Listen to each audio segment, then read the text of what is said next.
Which brings us to the main man, USA, well, I guess KUSI Director of Golf, but also at Verona Creek, the Director of Golf, Don King. Welcome back. Your initial first-round impressions are? Well, this tournament is so magical. I mean, today's back nine looked like a Sunday back nine with all the superstars up there. And the round Koepka played, I mean, he's holding true to form in the majors. And then DeChambeau, I mean, come on, 16, he almost makes one. We'll get to that in a sec. But let's start. The way he finished was awesome. Yeah, absolutely. But everybody wants to talk about Tiger. Assesses. Whenever you see Tiger Woods' name on the top of the leaderboard, it brings back memories, doesn't it? Oh, absolutely. I mean, everyone's pulling for Tiger. He shot 2 under today. He's in a good position. I mean, he's shot 2 under 3 times. 1997, won by 12. 2001, won. 2002. Shooting 70 is a good number for him. So he looks pretty solid. I don't see him falling back. Lefty goes out in almost the last group, or played late in the day.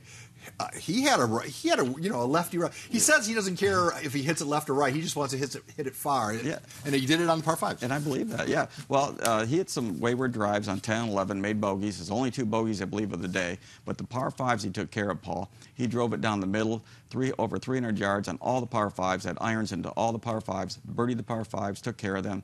He needs to keep his foot on the gas pedal, and he'll be just fine. He almost holed out at 16, which we'll show you later tonight.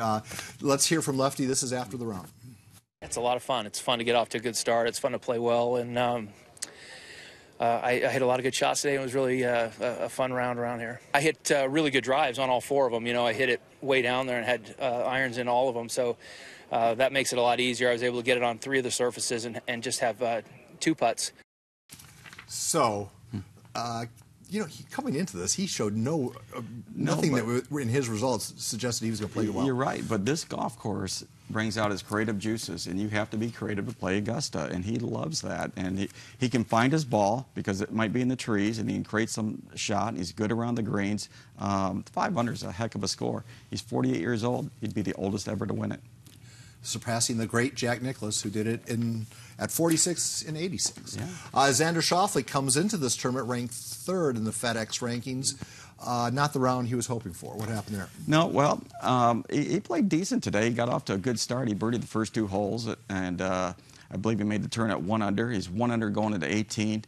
Hit it in the bunker there, caught the lip, and ended up making double to shoot 1 over. So how intimidating is it for a kid like this to step into the? I know he's been there, but it's still pretty intimidating. I think he's over the intimidation. I really do. I think he expects to be a #1 player, and you know, he just needs a round in the 60s tomorrow, and he'll be right back in there. Someone who expects to win is Koepka. Well, yeah. I mean, so does everyone else. Yeah, almost like, but this would be his 4th major in 7 tries. Yeah, he definitely gears it up for the majors. He's built for majors. He's got obviously great length, and he's got good touch around the greens. All right, and then do we have the DeChambeau video? Did I not attach that? Because if we do, you were talking about Bryson DeChambeau, his 16, 17. Or 15, 18. Yeah, 3 holes were great. 16, 17, 18. He almost, this is the best bounce ever. Yeah, well, that's the way it rolls there on number 16. Everything curves to the left there, and all the players aim to the middle of the green, and it funnels right down by the hole. And then at 17, he chips in for birdie. You know? And there's no doubt about this one. And then at 18, check this out. Well, for a guy who likes to keep the pin in all the time, this one might have hurt him. But this is awesome shot. Unbelievable. All right. It's dead center. We'll get your prediction in just a bit, but let's play a little Augusta true or false. The bird noise, this is our first question. The bird noise, is it piped into the TV broadcast? We have an example of it. Take a listen. Another handful at -2.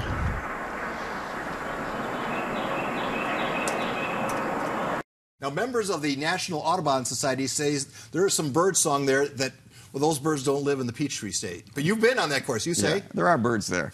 And back in 2000, I think they come up with the fact that, yeah, we're piping some bird sounds into the broadcast. And they even embedded it, like at the Buick back in Warwick Hills in Michigan, and a couple other events. So the correct answer is true. False at this time. Okay. There's no more. But it was true. All right, Augusta, this, again, a true or false. So how much does it cost to join Augusta nationally? There are 5 figures, 10,000, 50,000, 100,000, 250,000, 1 million. What does it cost to join Augusta? You have to be invited.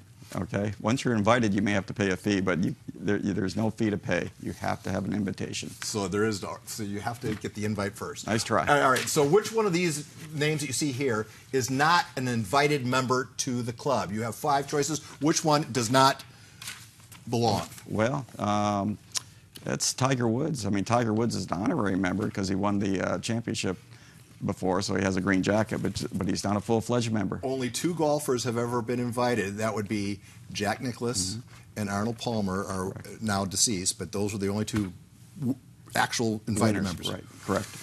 All right, so here's your close-up camera. Tell us who's going to win the 2019 edition of the Masters. Well, this is the superstars are at the top right now, and I'm going with the top 10. A top 10 player is going to win the Masters, and that's Dustin Johnson.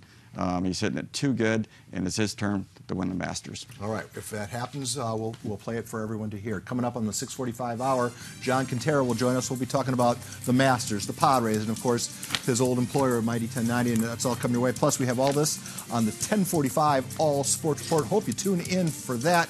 Maddie Sinclair even hanging out with the San Diego Seals doing a story there. So we'll see you at 10:45. Right now, the KUSI News at 6 p.m. is about to begin.